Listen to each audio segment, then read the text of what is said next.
Hello everyone, இன்றைக்கி நம்ம பார்க்க போகிறது கிளாஸ் 12 டி பிளாக் எலிமெண்ட்ஸில் வர முக்கியமான டாபிக்ஸ், எக்ஸாம் ஓரியன்ட் டாபிக்ஸ்லாம் பார்க்க போகிறோம். வாங்க வீடியோக்குள்ளே போகலாம். D block elements. இந்த டி பிளாக் எலிமெண்ட்ஸ் அப்படிங்கிறது பார்த்திங்கன்னா எஸ்ஸுக்கும் பிக்கும் நடுவில் வரும். இந்த டி பிளாக் எலிமெண்ட்ஸில் மொத்தம் 4 சீரிஸ் இருக்கும். 3D, 4D, 5D, 6D.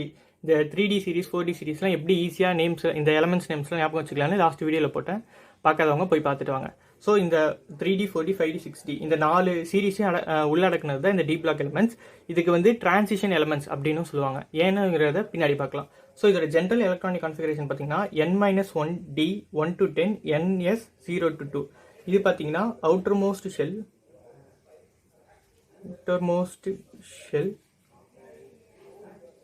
இது பெனல்டிமேட் ஷெல்.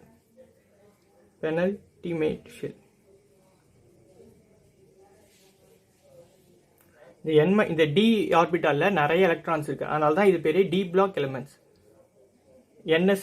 NS0 to 2ங்கிறது பார்த்தீங்கன்னா outermost shell. N-1D 1 to 10 அப்படிங்கிறது வந்து பெனல்டிமேட் ஷெல், அவுட்டருக்கும் முன்னாடி உள்ள ஷெல். இந்த அவுட்டருக்கும் முன்னாடி உள்ள ஷெல்லில் நிறைய எலக்ட்ரான்ஸ் இருக்குது. இந்த டி ஆர்பிட்டால்ஸ் தான் நிறைய எலக்ட்ரான்ஸ் வச்சிருக்கு, அதனால தான் வந்து இது டி பிளாக் எலிமெண்ட்ஸ். ஸோ இதில் எக்ஸப்ஷனல் எலக்ட்ரானிக் கான்ஃபிகரேஷன் பார்த்தீங்கன்னா குரோமியம், காப்பர், நிக்கல், பல்லாடினம், பிளாட்டினம்.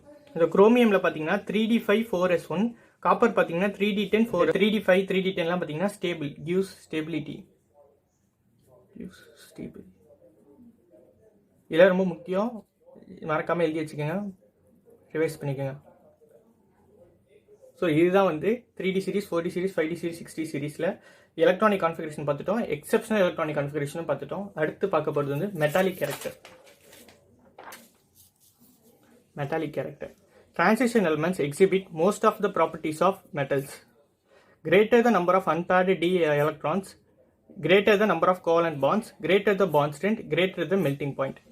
இந்த transition elements பார்த்தீங்கன்னா இதில் வந்து greater the number of unpaired d electrons அப்படின்னு இருக்கும். ஸோ இந்த ஒரு நான் இப்படி ஒரு எலமெண்ட் எடுத்துக்கிறேன். இந்த எலமெண்ட்டில் வந்து இது ஒரு அன்பேர்டு எலக்ட்ரான், இது ஒரு அன்பேர்டு எலக்ட்ரான், இது ஒரு அன்பேர்டு எலக்ட்ரான், இது ஒரு அன்பேர்டு எலக்ட்ரான். ஸோ இந்த மாதிரி கிரேட்டர் அன்பேர்டு எலக்ட்ரான் இருக்கும்போது இன்னொரு ஆட்டமும் வந்து இது கூட பாண்ட் ஃபார்ம் பண்ணும்.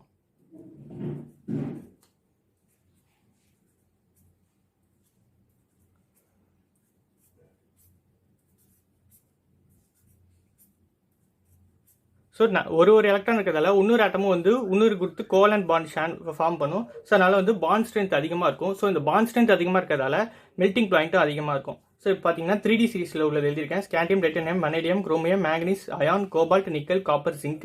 இதில் வந்து நம்பர் ஆஃப் அன்பேர்டு எலக்ட்ரான்ஸ் எழுதியிருக்கேன். இது சொல்கிறதுக்கு ஒரு ஷார்ட் ட்ரிக் இருக்குது. ஃபஸ்ட்டு 1 2 3ன்னு எழுதிக்கங்க, அதோட நிப்பாட்டிட்டு 6 5 4 3 2 1 0 அப்படியே ரிவர்ஸில் எழுதிக்கங்க. ஃபஸ்ட்டு 1 2 3, அடுத்து 6 5 4 3 2 1 0 அந்த மாதிரி எழுதிக்கங்க. நம்பர் ஆஃப் அன்பேர்டு எலக்ட்ரான்ஸ்க்கு இந்த ட்ரிக் யூஸ் பண்ணிக்கோங்க 3D சீரிஸ். ஸோ உங்களுக்கு பார்த்தாலே தெரியும் more the number of unpaired electrons எங்கே இருக்குன்னு போயிட்டீங்கன்னா குரோமியத்தில் இருக்குது 3D5 4S1. இதில் பார்த்தீங்கன்னா 5மே அன்பேர்டு எலக்ட்ரான்ஸ் இருக்குது. ஸோ இது மூலியமாக 5 பாண்ட் ஃபார்ம் பண்ண முடியும் குரோமியத்தால். So maximum number of unpaired electrons, maximum bonding, maximum. Chromium, molybdenum, tungsten are very hard metals because they have maximum number of unpaired electrons. நிறைய பாண்ட் ஃபார்ம் ஆகுறதால அது ரொம்ப ஹார்டாக இருக்கும். கம்மியான பாண்ட் ஃபார்ம் ஆச்சுன்னா அது வந்து ரொம்ப சாஃப்டாக இருக்கும். இதில் பார்த்தீங்கன்னா ஜிங்க், கேட்மியம், மெர்க்குரி இதெல்லாம் பார்த்தீங்கன்னா soft metals because they do not have any unpaired D electrons. இதில் பார்த்தீங்கன்னா 3D10, 4D10, 5D10 இது பார்த்தீங்கன்னா ஃபுல்லி ஃபில்டாக இருக்கும். இதில் வந்து நோ அன்பேர்டு எலக்ட்ரான்ஸ்.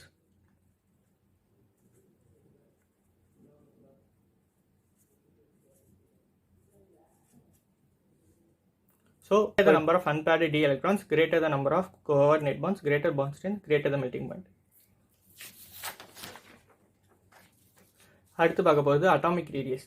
இந்த அட்டாமிக் ரேடியஸ் அப்படின்னு கேட்டிங்கன்னா எப்போவுமே லெஃப்ட் டு ரைட்டு வந்து ரேடியஸ் வந்து டிக்ரீஸ் ஆகும். இதுலேயும் அப்படி தான். பட் ஆனால் இதில் வந்து கொஞ்சம் ஒரு எக்ஸப்ஷனல் கேஸ் இருக்கும். இதை பற்றி பார்த்தீங்கன்னா ஒரு கிராஃப் மாதிரி போட்டிருக்கேன் ரேடியஸ்க்கும் நியூக்ளியர் சார்ஜுக்கும். First scandium to chromium nuclear charge increase ஆகிட்டே இருக்கும், அதனால சைஸ் டிக்ரீஸ் ஆகிட்டே இருக்கும். ஆனால் பார்த்தீங்கன்னா குரோமியம் டு நிக்கல் வந்து பார்த்தீங்கன்னா number of d electrons increases, repulsion increases. So nuclear charge கம்மியாகிட்டே வரும்போது இதில் வர எலக்ட்ரான்ஸ் வந்து இன்க்ரீஸ் ஆகிட்டே வரும். ஸோ பார்த்தீங்கன்னா ரிப்பல்ஷன் வந்து இன்க்ரீஸ் ஆகிட்டே வரும். ரிப்பல்ஷனால அந்த சைஸ் வந்து இன்க்ரீஸ் ஆகும். ஸோ ஒரு பக்கம் வந்து நியூக்ளியர் சார்ஜ் டிக்ரீஸ் பண்ணும், இன்னொரு பக்கம் வந்து இந்த ரிப்பல்ஷன் வந்து இன்க்ரீஸ் பண்ணும். ஸோ இது ரெண்டுமே நல்லிஃபை ஆகி குரோமியம் டு நிக்கல் வந்து பார்த்தீங்கன்னா சேம் சைஸாகவே இருக்கும். அடுத்து காப்பர் சிங்க். இந்த காப்பர் சிங்க்ல பார்த்தீங்கன்னா ரிப்பல்ஷன் வந்து டாமினேட்ஸ் ஆகிடும். ஏன்னா நிறைய எலக்ட்ரான்ஸ் ஆட் ஆகி ரிப்பல்ஷன் அதிகமாகிடும். ஸோ நியூக்ளியர் சார்ஜ் கம்மியாயிடும். So size increases. அதனால தான் காப்பரை விட சிங்க் அதிகமாக இருக்குது. ஏன்னு கேட்டிங்கன்னா ரிப்பல்ஷன் டாமினேட்ஸ். ஸோ அடுத்து atomic density. Density of transition metals are very high. எப்படின்னு கேட்டிங்கன்னா ஸ்காண்டியம் டு சிங்க் பார்த்தீங்கன்னா டென்சிட்டி இன்க்ரீஸ் ஆகும். ஆனால் எக்ஸப்ஷன் பார்த்தீங்கன்னா ஜிங்க் லோ டென்சிட்டியாக இருக்கும். ஏன்னா radius high, atomic volume high. எப்படின்னு கேட்டிங்கன்னா ஜிங்க் வந்து 30. ஸோ ஃபஸ்ட்டே சொன்ன மாதிரி இதில் முன்னாடியே சொன்ன மாதிரி சைஸ் இன்க்ரீசஸ். சிங்க்ல வந்து பார்த்தீங்கன்னா சைஸ் வந்து பெருசாக இருக்கும். So volume increases, density decreases. Density inversely proportional to volume. So இதில் வந்து ரேடியஸ் இன்க்ரீஸ் ஆகுது, ஸோ வால்யூம் இன்க்ரீஸ் ஆகுது, ஸோ டென்சிட்டி டிக்ரீஸ் ஆகுது. Low density, radius high, atomic volume high. மொத்தமாக எது ஹை டென்சிட்டி அப்படின்னு கேட்டிங்கன்னா ஆஸ்மியம் தான் ஹை டென்சிட்டி. முக்கியமான point. Osmium high density. Exceptional வந்து ஜிங்க். போக போக வந்து டென்சிட்டி அதிகமாகவும் சொல்லுவாங்க. ஆனால் இதில் வந்து பார்த்தீங்கன்னா ஜிங்க் வந்து லோ டென்சிட்டி தான். ஏன்னா இதில் வந்து வால்யூம் வந்து அதிகமாக இருக்கும். The transition metals have high melting and boiling point. High melting and boiling points are due to more unpaired d electrons, more interatomic forces, more covalent bonding, more melting point and boiling point. ஃபர்ஸ்டே சொன்ன மாதிரி தான், ஒரு காம்பவுண்டில் வந்து நான் unpaired electrons அதிகமாக இருக்குன்னா அது இன்னும் நிறைய காம்பவுண்ட்ஸ் கூட பாண்ட் ஃபார்ம் பண்ணும்.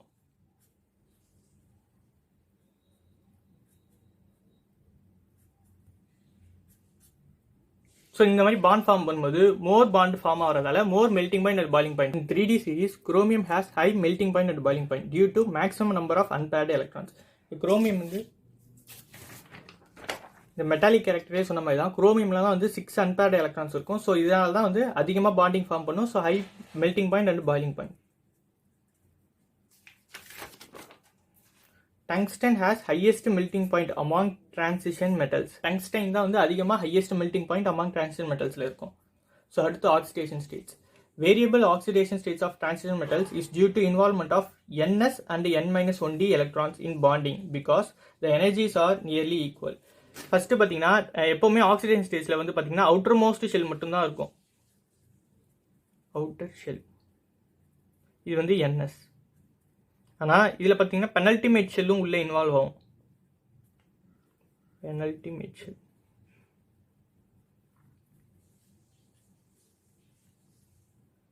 N-1d equal. எப்போவுமே பார்த்தீங்கன்னா ஆக்சிடேஷன் லெவல் வந்து பார்த்தீங்கன்னா அவுட்டர் ஷெல் மட்டும்தான் இன்வால்வ் ஆகும். பெனல்டிமேட் ஷெல் அதாவது அவுட்டர் ஷெல்க்கு அடுத்து உள்ள ஷெல் வந்து இன்வால்வ் ஆகாது. ஆனால் இந்த டிரான்சிஷன் மெட்டல்ஸில் இந்த டி பிளாக் எலமெண்ட்ஸில் வந்து 2 ஷெல்லுமே வந்து இன்வால்வ் ஆகும். அது எப்படின்னு கேட்டிங்கன்னா 2 ஷெல்லோட எனர்ஜி கேப் வந்து ரொம்ப கம்மியாக இருக்கும். எனர்ஜி கேப் ப்ளஸ் மற்ற இதிலலாம் அவுட்டர் மோஸ்ட் ஷெல் இங்கே இருக்கும், பெனல்டிமேட் ஷெல் இங்கே இருக்கும். ஆனால் இதில் பார்த்தீங்கன்னா அவுட்டர் மோஸ்ட் ஷெல் இங்கே இருக்கும், பெனல்டிமேட் ஷெல் வந்து அது பக்கத்துலேயே இருக்கும். அதனால் எனர்ஜி கேப் டிக்ரீஸ் ஆகிறதால இதால் வந்து ரெண்டுமே வந்து இன்வால்வ் ஆகும். அவுட்டர் மோஸ்ட் ஷெல்லும் இன்வால்வ் ஆகும், பெனல்டிமேட் ஷெல்லும் இன்வால்வ் ஆகும். அதனால் ஆக்சிடேஷன் ஸ்டேட்ஸ் வந்து அதிகமாக இருக்கும் in bonding because the energies are nearly equal. In 3D series, manganese has highest oxidation state. அது என்னன்னு இது ரொம்ப important. manganese has highest oxidation state. அதோட oxidation state வந்து +7. அடுத்து ruthenium and osmium has +8 oxidation state. இது இம்பார்ட்டன்ட். அடுத்து பார்க்க போகிறது வந்து stability of oxidation states. Variable oxidation ஸ்டேட்ஸில் ஸ்டெபிலிட்டி இந்த பேசிஸ் எப்படின்னா in basis of stability of d electrons. Stability of oxidation states எதை பேஸ் பண்ணினா இந்த ஸ்டெபிலிட்டி ஆஃப் டி எலக்ட்ரான்ஸ் பொறுத்து தான். இந்த D5, D10, D0 இதெல்லாம் வந்து மோர் stable.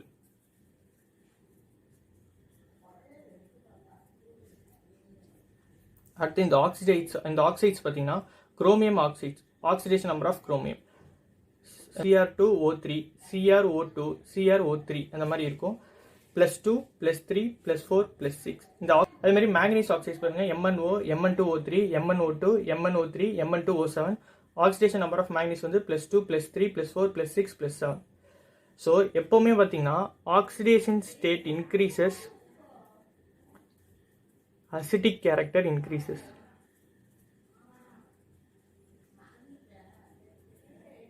Oxidation state decrease, basic character increases.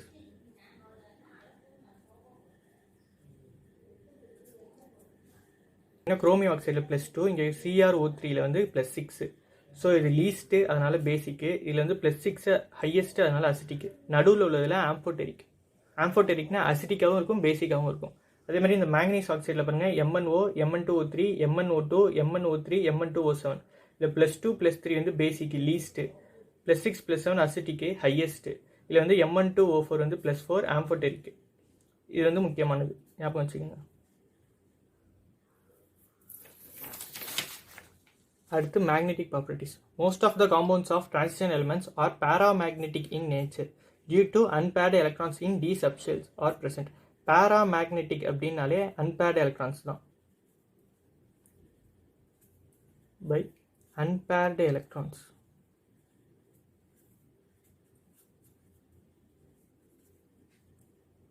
The magnetic character is expressed in terms of magnetic moment. Is a magnetic moment. The n is equal to number of unpaired electrons.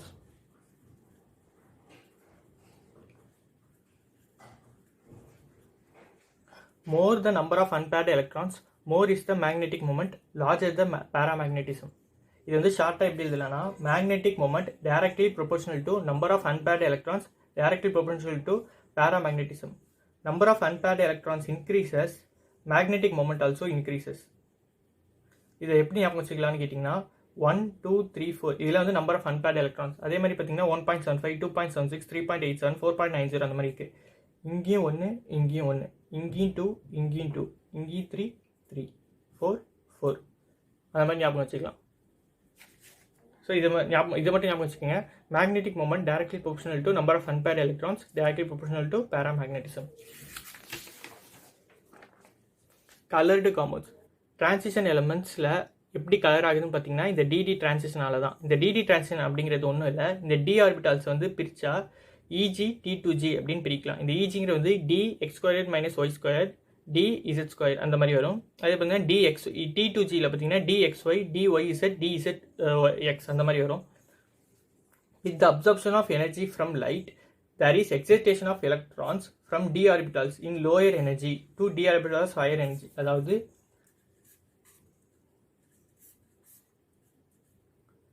Eg T2G இது வந்து இதில் வந்து observe light வந்து இதில் பட்டோன்னே light இந்த electron வந்து மேலே போகும், ஜம்ப் ஆகும். Eg T2G. ஸோ லைட்டு வந்தோடனே இந்த எலக்ட்ரான்ஸ் வந்து ஜம்ப் ஆகி higher energy level, higher energy. So இந்த மாதிரி பாராமேக்னெட்டிக் எலக்ட்ரான்ஸ் வந்து லைட்டு பட்டோன்னே ஹையர் எனர்ஜி லெவலுக்கு போகிறது தான் வந்து இந்த டிடி டிரான்சிஷன். டி ஆர்பிட்டால்ஸ்குள்ளேயே இந்த டிரான்சிஷன் நடக்கிறதால இது பேர் டிடி டிரான்சிஷன். இதனால தான் இந்த colour of the ions of transition series. இது எப்படின்னா, ஃபஸ்ட்டு இது வந்து புக்கில் உள்ளதே தான். Ion, outer configuration, number of unpaired electrons, colour of the ion. Scandium 3+, titanium 4+, titanium 3+, vanadium 3+, chromium 3+, manganese 3+, manganese 2+, iron 2+, iron 3+, copper 2+, nickel 2+, copper 2+, copper +, zinc +. இதெல்லாம் பார்த்தீங்கன்னா 3D0 இதில் வந்து அவுட்டர் கான்ஃபிகரேஷன் 3D0 0 1 2 3 4 5 6 7 8 9 10 10. இதில் பார்த்தீங்கன்னா 3D0வும் சரி 3D10ம் சரி இதெல்லாம் வந்து டிடி டிரான்சிஷன் பண்ண முடியாது. ஏன்னா இந்த டி ஆர்பிட்டாலில் இது எலக்ட்ரானே இல்லை. டி ஆர்பிட்டாலில் எலக்ட்ரானே இல்லாமல் எப்படி டிடி டிரான்சிஷன் பண்ண முடியும்? அதே மாதிரி இது D0, அதே மாதிரி D10 பாருங்கள்.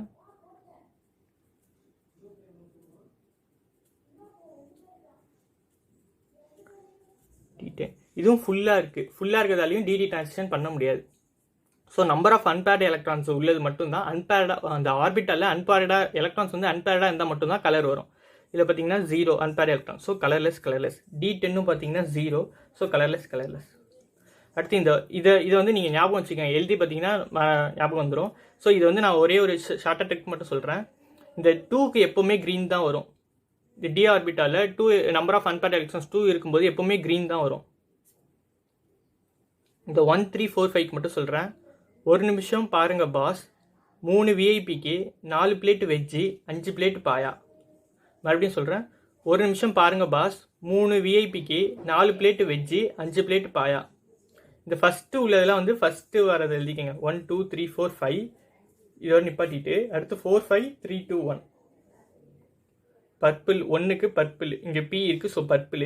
3க்கு வி இருக்குது வயலட்டு, 4க்கு வி இருக்குது வயலட்டு, 5க்கு பிங்க்கு.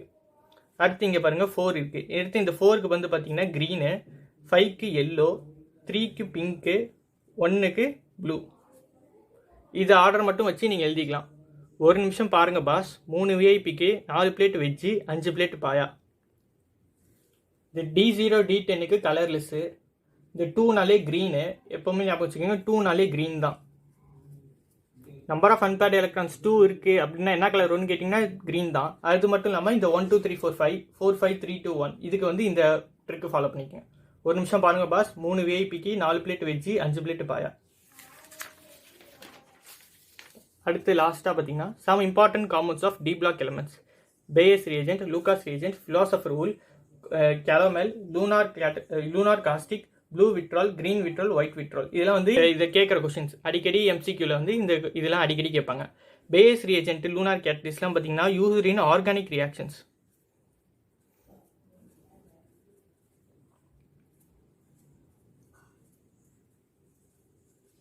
இல்லை நீங்கள் அப்படி ஞாபகம் வச்சுக்கோங்க. இந்த லூனார் காஸ்டிக் பார்த்தீங்கன்னா used in hair dyes. Hair டைலெலாம் இந்த லூனார் காஸ்டிக் போட்டுவாங்க, AgNO3. அடுத்து பார்த்தீங்கன்னா blue vitriol, green vitriol, white vitriol. இது மூணுமே வந்து ரொம்ப இம்பார்ட்டன்ட்டு. இதுக்கு வந்து நான் சொல்கிறேன், ப்ளூ விட்ராலுக்கு வந்து ப்ரூ காஃபி ஞாபகம் வச்சுக்கோங்க, ப்ரூ காஃபி BC. ஸோ இந்த பற்றியும் பார்த்தீங்கன்னா காப்பர் வரும். அடுத்து வந்து girl friend, green vitriol Fe. ஜிங்கோட கலர் பார்த்தீங்கன்னா ஒயிட்டு,